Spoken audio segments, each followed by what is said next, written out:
Hello बच्चों, स्वागत है आपका एक बार फिर से आपके अपने यूट्यूब चैनल मैथोलॉजी में, जहां हम हमेशा नया कुछ सीखते हैं, सीखने का प्रयास करते हैं। तो बच्चों, लास्ट क्लास में हम लोगों ने फ्रैक्शन एंड डेसिमल में बहुत सारी चीज़ों को डिस्कस किया। डेफिनेशन हम लोगों ने बिल्कुल क्लियर कर दिया था।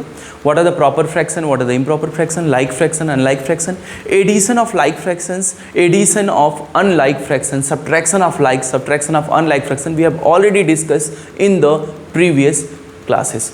ठीक है, अगर आपको वहाँ से कोई डाउट हो तो आप कमेंट सेक्शन में ज़रूर लिखें, और अगर आपने उन सभी टॉपिक्स को अभी तक नहीं देखा है तो मैं आपको एक बिल्कुल ही छोटी सी सलाह देना चाहता हूँ कि आप एक बार जाएं, प्लेलिस्ट में वो वीडियोस अपलोडेड हैं, आप वहाँ से ज़रूर देखें, उसके बाद यहाँ कंटिन्यू करें। और अगर आप चैनल पे नए हैं, मीन्स अगर आपने अभी उत्थान बैच ज्वाइन नहीं किया है तो आप चैनल को सब्सक्राइब करिए और जुड़ जाइए उत्थान बैच के साथ, जो मैथोलॉजी आपके लिए लेकर आए हैं 23-24 के बैच में। बात समझ रहे हैं? तो अभी तक इतनी बातें हो चुकी है क्लास 7 में। आज के क्लास जो बेस्ड है वो बेस्ड है हमारी आज की class multiplication of fraction and division of fraction. Today we'll discuss two things here, multiplication of fractions and division of fractions. तो चलिए सबसे पहले हेडिंग लिखते हैं multiplication of fractions. Okay? multiplication of fractions, multiplication of fractions. तो पहले एक बिल्कुल सिंपल रूल यहाँ लिखा जाएगा, मल्टीप्लिकेशन ऑफ साइन, जो मैंने बहुत पहले बताया है, आपको ही बताया है, प्रीवियस क्लासेस में भी आपने जरूर पढ़े होंगे। Plus multiply with plus means यहाँ पर प्लस का मल्टीप्लाई प्लस के साथ, इन द सेंस जब पॉजिटिव नंबर, ये पॉजिटिव नंबर्स हैं, multiplied with positive numbers we always get a positive number. इसलिए मैं ब्रैकेट कंसीडर कर रहा हूँ कि आपको साइन से रिलेटेड एरर बिल्कुल ही न फेस करने पड़े। ठीक है, plus multiply with minus, it will be equal to minus, minus multiply with plus again minus, minus multiply with minus, minus means negative sign, then will get plus. ये बेटा 4 sign आप बिल्कुल ही समझ के चलेंगे, याद करके चलेंगे। एडिशन में थोड़ा अलग रूल होता है, तो ये मत कहना सर एडिशन में क्यों अलग रूल होता है, एडिशन थोड़ा सा अलग है। मल्टीप्लिकेशन क्या है भाई, मल्टीप्लिकेशन और एडिशन में जैसे 5 को आप 3 टाइम्स ऐड कर रहे हो, 5 + 5 + 5, मल्टीप्लिकेशन में हो जाता है 5 × 3। बात समझ रहे हैं? अगर आप -5 को 3 टाइम्स ऐड कर रहे हैं तो हो जाएगा -5 + -5 + -5, you will get -15, और -5 × 3 you will get -15. So both are same here. तो साइन थोड़ा यहाँ समझ के चलना, ठीक है। तो पहला रूल यहाँ नोट कर लो कि साइन के साथ कैसा बिहेवियर होता है। अगर साइन का मल्टीप्लिकेशन किया जाए तो प्लस इंटू प्लस क्या मिलेगा भाई, मैं एक बार फिर से पूछूं, plus into plus it becomes plus, plus means positive number multiplied with positive number, plus multiply with minus you will get minus, minus multiply with plus you will get minus, minus multiplied with minus you will gate again plus. यहां तक बात बिल्कुल clear है भाई। Plus का multiply minus के साथ करा क्या मिल गया, माइनस मिल गया, माइनस का प्लस के साथ करा क्या मिल गया, फिर से माइनस मिल गया, माइनस माइनस कराया क्या मिल गया, प्लस मिल गया, प्लस प्लस कराया क्या मिल गया, प्लस मिल गया। अगर सेम साइन हो रहा है, सेम मीन्स प्लस प्लस और minus minus, you will gate always plus. बाकी अगर अपोजिट साइन है, 1 + 1 माइनस मिल गया, तो आप सिंपली वहां पर माइनस ही फाइंड करोगे, माइनस ही आपको ऑब्टेन्ड होगा, प्राप्त करोगे। ठीक है, तो पहला रूल तो ये हो गया। चलो रूल दूसरा देखो, ये तो साइन का मैंने बता दिया। अब साइन अगर हो गया है तो आगे देखते हैं अगला रूल। बात समझ रहे हैं बेटा? एक बात सुन लो, प्रॉपर, इम्प्रॉपर, लाइक, अनलाइक, एक कॉन्सेप्ट बिल्कुल क्लियर रखना, ठीक है। बार बार नहीं बताया जाएगा, क्लास 8th में नहीं बताया जाएगा, बार बार आपको बस यूज करना पड़ेगा। और यहाँ बेसिक से एक बार गलत हो गया, समझ में नहीं आया, तो बेटा आपको तब डिफिकल्टी फेस करना पड़ेगा, प्रॉब्लम फेस करना पड़ेगा। बात समझ रहे हैं? चलिए अभी देखते हैं भाई। अब रूल, एक और रूल लिखते हैं, रूल नंबर 2 भी इसको समझ सकते हो, जो मल्टीप्लीकेशन का मेन रूल है। Whenever a/b is a fraction, क्या है a/b एक कोई फ्रैक्शन है, अगर हमें मल्टीप्लाई कराना है इससे c/d का, right, a/b multiply with c/d, then what you will obtain here, you will simply multiply numerator with numerator, यहाँ मल्टीप्लाई करा देना, और डिनोमिनेटर विथ डिनोमिनेटर। सबसे इजी मल्टीप्लिकेशन होता है फ्रैक्शन का। एडिशन में एलसीएम का था भाई, समझ रहे थे, एलसीएम की वजह से वो टफ बनना गया था। अभी क्या है, मल्टीप्लिकेशन बहुत बिल्कुल 1 स्टेप है। आपको न्यूमरेटर को न्यूमरेटर के साथ मल्टीप्लाई करा देना है, डिनोमिनेटर को डिनोमिनेटर के साथ, आपको आंसर मिल जाएगा। और इस दौरान आप साइन पर पूरा ध्यान रखोगे कि साइन कौन सा है, बात समझ रहे हो? प्लस का है, माइनस का है, प्लस इंटू माइनस क्या होता है, माइनस इंटू प्लस क्या होता है। इसीलिए रूल 1 मैंने पहले डिस्कस किया कि साइंस से रिलेटेड कोई भी क्वेश्चन आपसे पूछे जाए तो बच्चे आपको कहीं भी प्रॉब्लम न फेस करना पड़े। बात समझ रहे हैं? बात समझ में आ रही बाबू? चलो अब क्या है भाई, अब कुछ एग्जाम्पल देखा जाएगा, ठीक है, कुछ एग्जाम्पल देखा जाएगा। अच्छा एक बात बताओ, मैंने मिक्स्ड फ्रैक्शन को इम्प्रॉपर में बदलना सिखाया था कि नहीं? मिक्स्ड को इम्प्रॉपर, हाँ बिल्कुल सिखाए थे। याद नहीं है तो जाके प्रीवियस वीडियो में देख लो, याद है तो वेरी गुड, कंटिन्यू यहाँ से करते हैं, ठीक है। चलिए अब कुछ एग्जाम्पल यहाँ देखे जाएंगे, फिर उसके बाद हम लोग डिवीजन में मूव करेंगे। क्लास बहुत ज़्यादा लेंदी बिल्कुल नहीं होगी, और आपको एक बात बता दें, आप बहुत ज़्यादा इसको लेंदी समझिएगा भी नहीं, बहुत शॉर्ट क्लास है, लेकिन जो चीज़ें बताई जा रही है बिल्कुल सॉलिड है, कॉन्सेप्ट बिल्कुल क्लियर हो जाएगा, राइट। चलिए अब देखते हैं एग्जाम्पल, देखते हैं भैया। चलो 2/3 मल्टीप्लाई विथ 4/2। चलो अभी देखो, तो आपके पास देखिए 2-3 तरीके।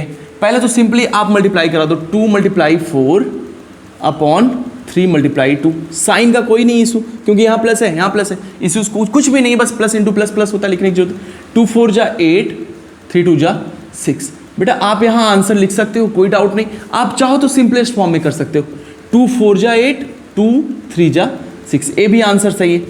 आप चाहो तो यहाँ से ही कैंसिल कर सकते हो, बात समझ रहे हो?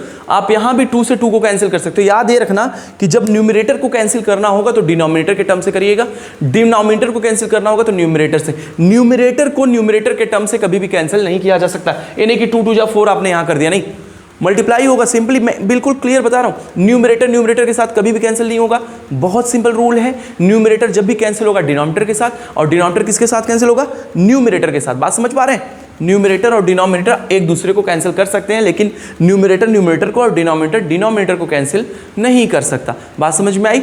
या फिर आप सिंपली मल्टीप्लाई करके लास्ट में भी सिंपलेस्ट फॉर्म में लिख देंगे तो कोई भी दिक्कत या कोई प्रॉब्लम नहीं होगी, तब भी आपका आंसर बिल्कुल सेम रहेगा, एग्जैक्ट आंसर मिलेगा, कहीं से भी एरर के चांसेस नहीं होंगे। लेकिन अगर आप यहाँ कर लेते हैं तो आपका स्टेप बहुत ईजी हो जाएगा, आपके कैलकुलेशंस ईजी हो जाएंगे comparison to the previous one. आप जो पहले करने वाले थे उससे बहुत ईजी हो जाएगा, बिकॉज पहले बड़े नंबर थे, आपने जब उसको सिंपलेस्ट फॉर्म में कर दिया, पहले ही कैंसिल कर दिया, तो छोटे नंबर हैं और छोटे नंबर का मल्टीप्लाई करने में ईजी होता है, एरर के चांसेस अपने आप रिड्यूस कम हो जाते हैं पूरी तरह से। चलिए अब कुछ यहाँ पर मेन क्वेश्चन मैं और एक दो डिस्कस कर लेता हूँ कि कैसे करिएगा कुछ क्वेश्चन। चलो एक एग्जाम्पल हो गया, अब एक एग्जाम्पल और देख लो, 7 × 3/2। अब एक क्वेश्चन देखो, अब एक क्वेश्चन, जब ऐसा क्वेश्चन आपको मिलेगा बाबू, क्या करना, जब अपॉन में कुछ नहीं तो अपॉन में क्या लिखेंगे? 1। क्या लिखेंगे अपॉन में? 1। 7/1 मल्टीप्लाई 3/2, ऐसे लिख देंगे, ठीक है। 7 3 जा 21, 2 1 जा 2, and this is your answer, absolutely right.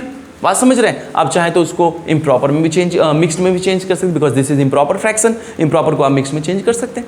चलिए एक एग्जाम्पल और देखते हैं भाई, एग्जाम्पल और देखो, एक 2 मिक्सड विथ 1/2 मल्टीप्लाई 1 1 1, राइट। तो पहले क्या करेंगे इस केस में, पहले मिक्स्ड फ्रैक्शन को चेंज इनटू इम्प्रॉपर।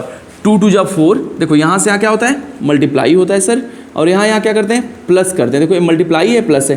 2 2 जा 4, 4 1 5, तो 5, और अपॉन में क्या रहेगा? अपॉन में सेम डिनोमिनेटर रखेंगे, मल्टीप्लाई 1 1 जा 1, यहाँ से यहाँ मल्टीप्लाई, फिर ऐड करो 1 1 जा 1 + 1, 2/1। अब यहाँ चाहो तो सीधे 2 से 2 कैंसिल कर सकते हैं, 5/1, this is your answer. Otherwise अगर आप कैंसिल नहीं करते तो 5 2 जा 10/2 आता, 2 5 जा 10, और 5/1 को आप चाहो तो 1 ना भी लिखो तो कोई दिक्कत नहीं है। मैं बिल्कुल देखो 2-3 आंसर आपके आ सकते हैं, तो मैं बिल्कुल हर आंसर को आपको टच करा दे रहा हूँ, आप समझ जाइए कि कहाँ कहाँ आप जा सकते हैं, मूव कहाँ कहाँ ले सकते हैं, कौन सा स्टेप आप नेक्स्ट फॉलो कर सकते हैं। ये तो बिल्कुल देखो, ये मल्टीप्लीकेशन का रूल था। 1 का मल्टीप्लीकेशन, 1 की प्रॉपर्टी है, किसी भी नंबर में अगर 1 से मल्टीप्लाई करते हैं you will get the same answer, there is no change in the value of the number. Means what is the reason behind this? Because 1 is the multiplicative identity. 1 क्या है? एक मल्टीप्लिकेटिव आइडेंटिटी, इसलिए अगर 1 का multiplication हम किसी भी number के साथ करते हैं तो हमको सेम नंबर मिलता है। ये बात आपको पहले ही बताई जा चुकी है। प्रॉपर्टीज ऑफ 1 क्लास 6 में ये बखूबी बताया जाए, कम्यूटेटिव प्रॉपर्टी, वहाँ closure property, associative property, distributive property. उसी के साथ ये बताया जाता है कि अगर हम 1 से किसी नंबर में मल्टीप्लाई करें या डिवाइड करें तो हमको कोई भी इफेक्ट नहीं होता नंबर की वैल्यू पे। चलो अभी तो मल्टीप्लिकेशन हो गया, अब आते हैं डिवीजन पे। हाँ, डिवीजन एक स्टेप ज़्यादा है, मल्टीप्लिकेशन से एक स्टेप क्या है भाई? डिवीजन आगे है थोड़ा। तो मल्टीप्लिकेशन जिसको समझ में आया वही डिवीजन आगे कर सकता है। तो मल्टीप्लिकेशन बिल्कुल क्लियर है अभी तक? नहीं समझ में आया तो फिर से एक बार देख लो यहाँ से, ठीक है? इसके पहले से जाओ, फिर से देखो, यहाँ तक आओ, उसके बाद हम लोग कंटिन्यू करें डिवीजन। चलो देखो, डिवीजन ऑफ फ्रैक्शंस। चलिए देखिए, रूल बहुत सिंपल है, यहाँ का भी रूल, प्लस माइनस का रूल सेम कंसीडर करो क्योंकि मल्टीप्लिकेशन में चेंज होगा। देखो क्या करेंगे, a by B divided by C by D, यही क्वेश्चन है। अब आपको करना क्या है, देखो इसके बाद जो स्टेप आएगा, a by B, first number you will write same as it is given, जैसा दिया गया बिल्कुल वैसे ही रखेंगे। वैसे भी a क्या है भाई, डिवाइडेंड है, डिवीजर है, ठीक है, जिसको डिवाइजर भी कह सकते हैं आप। अब a बाई बी को सेम लिखा, यहां डिवाइड को क्या करेंगे, मल्टीप्लाई, d चला जाएगा। अब देखो यहां क्या करें भाई, न्यूमरेटर को डिनोमिनेटर में सेंड कर रहे हैं। a क्या है, देखो यहाँ a रेसिप्रोकल कहते हैं इसको, क्या कहते हैं, रेसिप्रोकल, याद आ रहा है कुछ, reciprocal means numerator goes to denominator and denominator moves to the numerator, means numerator and denominator interchange with each other. जब न्यूमरेटर को डिनोमिनेटर के साथ और डिनोमिनेटर को न्यूमरेटर के साथ इंटरचेंज कर दिया जाता है भाई, इंटरचेंज कर दिया आपने, तो आपको जो नया फ्रैक्शन मिला उसको हम पहले वाले फ्रैक्शन का रेसिप्रोकल बोलेंगे, इसमें कोई भी डाउट नहीं है। बात समझ में आई? तो यहां हमने क्या किया, रेसिप्रोकल कौन से टर्म का, बाद वाले टर्म का करेंगे, पहला सेम एज इट इज लिखेंगे। और बताओ अब ए डिवीजन तो अभी सीख के आए हो, ये दोनों फ्रैक्शन है। डिवीजन कैसे होता है बाबू, डिवीजन कैसे होता है, A multiply with D, B multiply with C, ठीक है, ये रूल है, ये आपका आंसर आएगा यहाँ पे। बात समझ रहे हो, ठीक है, बात समझ। क्रॉस मल्टीप्लिकेशन बच्चे क्या करते हैं ना, इसका मल्टीप्लाई इसमें, अरे बेटा एरर कर दोगे जी, एरर हो जाएगा ऐसे, हाँ जल्दबाजी में करोगे, ऐसा नहीं होता। इक्वलिटी है तो क्रॉस मल्टीप्लिकेशन फॉलो करो, मल्टीप्लाई में नहीं करते ऐसे कि नहीं सर ए मल्टीप्लाई सी कर देंगे, नहीं, numerator multiply with numerator, denominator multiply with denominator in the case of multiplication, but when there is a division then what you will do, first change into the multiplication. Division को किस में change करेंगे, multiplication में, और multiplication में change करने का मतलब बिल्कुल साफ है बच्चे, हम रेसिप्रोकल यूज करेंगे डिवाइजर का या डिवीजर का। बात समझ रहे हो, जिसे डिवाइड करना है उसका क्या यूज करेंगे, रेसिप्रोकल। एक एग्जाम्पल लिया जाएगा तो और बेहतर ढंग से आप समझ पाएंगे, आई एम श्योर। एक एग्जाम्पल बताएंगे, सारे डाउट्स क्लियर हो जाएंगे। बात याद रखना, बाद वाले का रेसिप्रोकल करना है, यहाँ का जो नंबर है उसका रेसिप्रोकल करना है। रूल देख लो, थोड़ा रूल समझ लो। पहला number same as it is लिखोगे फ्रैक्शन को, डिवाइड को चेंज करोगे मल्टीप्लाई में, मल्टीप्लाई के बाद वाले टर्म को क्या करोगे, रेसिप्रोकल कर दोगे, numerator goes to denominator, interchange करके दोनों, और उसके बाद जो मैं अभी मल्टीप्लिकेशन का रूल करके आए हो उसी को फॉलो कर लेना, numerator multiplies with numerator, denominator with denominator. चलो एक एग्जाम्पल देखो, उसके बाद बताओ समझ में नहीं आया क्या। एक एग्जाम्पल देखो, फिर तुरंत एक लाइन में आंसर करना बाबू, ठीक है, हाँ एक लाइन में आंसर करना। मुझे पता है आप सब समझदार हो मेरे बच्चे हो। चलो 1/3 डिवाइडेड बाई 7/9, कितना अच्छा क्वेश्चन है जी। देख रहे हो क्या करेंगे, सबसे पहला रूल, पहले वाले को बिल्कुल सेम लिखना है क्योंकि सर ने कहा है, इसीलिए बिल्कुल सेम लिख देना है। हाँ ठीक है, अभी सर ने कहा है, 2 बार कर लोगे तो तुम याद भी नहीं करोगे सर ने कहा है, क्योंकि उसके बाद आपको समझ में नहीं ऐसा ही होता है।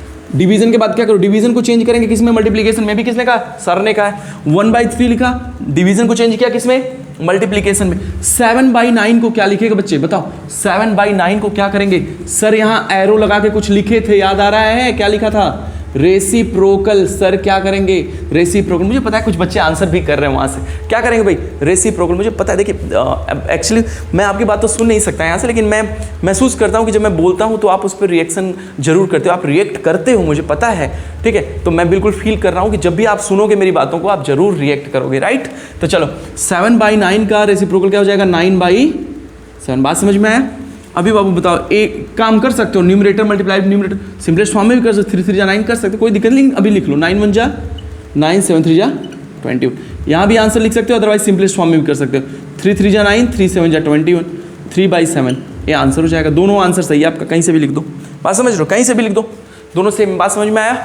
एक डिवीजन और किया जाए, एक डिवीजन और किया जाएगा भाई। चलिए देखिए एक एग्जाम्पल और लेते हैं, थोड़ा सा कुछ 1-2 चीज़ें अच्छी तरीके से समझ जाओगे ना तो काम बहुत आसान हो जाएगा। देखो 1/2 डिवाइडेड बाई 3। अभी देखो, अभी क्या करना, 1/2 लिख दो, पहला same as, division change with multiplication. 3 इसका क्या करना है, सर ने एरो लगा क्या लिखा था, रेसिप्रोकल लिखा था भाई। 3 का रेसिप्रोकल क्या, इसके अपॉन में कुछ नहीं है तो अपॉन में 1 है ना, 1/3 हो जाएगा बच्चे, समझे। 3 का रेसिप्रोकल 1/3 आ गया ना, ठीक है, बहुत अच्छे। चलो देखो 1 × 1 1 2 3 जा 6, आंसर मिल गया। एक लाइन में आंसर करो, आंसर मिला, ठीक है। समझ में आ गया, पूरी बात समझ में आई, बात समझ पा रहे हो अभी तक, ठीक है। तो कमेंट में आप लोग कुछ नहीं लिखते हो, बहुत बैड हैबिट है बाबू, कमेंट लिखा करो, ठीक है। समझ में आया तब भी लिखो, नहीं समझ में आया तब भी लिखो। मतलब अगर कमेंट नहीं आ रहा, मतलब या तो ये बात है कि आपको सब समझ में आ रहा है, या तो आपको कुछ समझ में नहीं आ रहा है, या फिर आप वीडियोस देख ही नहीं रहे हो, ठीक है। मैं बता रहा हूँ, अगर आप देख रहे हो क्लासेस को तो कमेंट जरूर लिखा करो, समझ में आया तब भी, नहीं समझ में आया तब भी। बात समझ रहे हैं, एक बार देखो, 2 बार देखो, ठीक है, क्योंकि चीज़ों को सिर्फ आपके लिए बनाया गया भाई, आप इजी वे में समझ सको, इसलिए किया जा रहा है प्रयास, ठीक है। बात समझ रहे हैं। तो चलो आज की क्लास में हमने 2 चीज़ें बिल्कुल क्लियर कर ली हैं। साइन का मल्टीप्लिकेशन समझ में आया, चलो 1-2 निगेटिव भी देख लो, हाँ कैसे करेंगे, चलो कुछ 1-2 देख लेते हैं, फिर 1-2 ओवरऑल प्रैक्टिस कर लेंगे, फिर क्लास को यहीं पर एंड करेंगे। बहुत लेंदी नहीं करना है, बहुत इजी है सब। देखो 3/7 डिवाइडेड बाई -2, चलो देखते हैं। 3/7 as it is, division change हो जाएगा, मल्टीप्लिकेशन में इसके नीचे कुछ नहीं तो अपान में 1 मानेंगे, 1 चला जाएगा ऊपर, -2 आ जाएगा नीचे, देखो ऐसे, हाँ समझ में आ रहा है। 3 1 जा 3, अच्छा होता है यहाँ कुछ नहीं, प्लस का साइन है, यहाँ माइनस का, प्लस माइनस माइनस, 7 2 जा 14। बाबू एक बात याद रखना, डिनोमिनेटर में माइनस कभी नहीं रखते हैं, ठीक है, डिनोमिनेटर में नहीं रखते हैं। आप इसको बीच में ऐसे लिख दो, -3/14, और ये माइनस हमेशा न्यूमरेटर को कंसीडर किया जाता है, बात समझ रहे हो, ठीक है। तो भाई अब आपके मन में आ रहा होगा सर ये बताओ फ्रैक्शन में माइनस कहाँ से आ गया, सर ये फ्रैक्शन में माइनस कहाँ से आ गया। तो अब मैं आपकी नॉलेज के लिए बता रहा हूँ, देखो ये नॉलेज के लिए आ गया, ये नॉलेज के लिए आपके, मुझे भी पता है कि ये नेचुरल नंबर है ही नहीं, फ्रैक्शन है ही नहीं, ये फ्रैक्शन नहीं है जी। -2/1 फ्रैक्शन है क्या? नहीं, फ्रैक्शन नहीं है, लेकिन मैं आपकी नॉलेज के लिए बता रहा हूँ कि अगर निगेटिव आ गया तो आप मल्टीप्लाई कैसे करिएगा, साइन मैंने लिखवा दिया है, बात समझ रहे हैं, अभी तक सब क्लियर है, ठीक है। चलो अभी आज की क्लास को यहाँ एंड कर रहे हैं, ठीक है, फिर मिलते हैं नेक्स्ट क्लास में डेसिमल के साथ। हम लोग फ्रैक्शन को कंप्लीट कर चुके, पूरा कवर कर चुके हैं, डेसिमल स्टार्ट किया जाएगा। और एक बात, आप अगर अभी तक चीज़ों को नोट नहीं कर रहे हैं नोट्स कॉपी पे, या फिर कहीं आपने फेयर कॉपी नहीं बनाई है, तो एक बात याद रखिए, सिर्फ चीज़ें इस कान से आ रही, इधर से निकल जा रही, उतने बेहतर तरीके से आप रिप्रेजेंट नहीं कर पाएंगे जब तक आप चीज़ों को लिखेंगे नहीं, ठीक है। तो फिर मिलते हैं नेक्स्ट क्लास में डेसिमल के साथ, बिल्कुल इंजॉयमेंट के साथ। डेसिमल बहुत इंपॉर्टेंट टर्म है आपकी सीनियर क्लासेस के लिए, जब भी आपकी अपकमिंग क्लासेस जो भी आने वाली हैं उसके लिए डेसिमल बहुत इंपॉर्टेंट टर्म है, तो उसको मिस नहीं करना, जरूर देखिएगा नेक्स्ट क्लास, मैं जल्दी अपलोड करता हूँ आपके लिए, ठीक है। Thank you so much.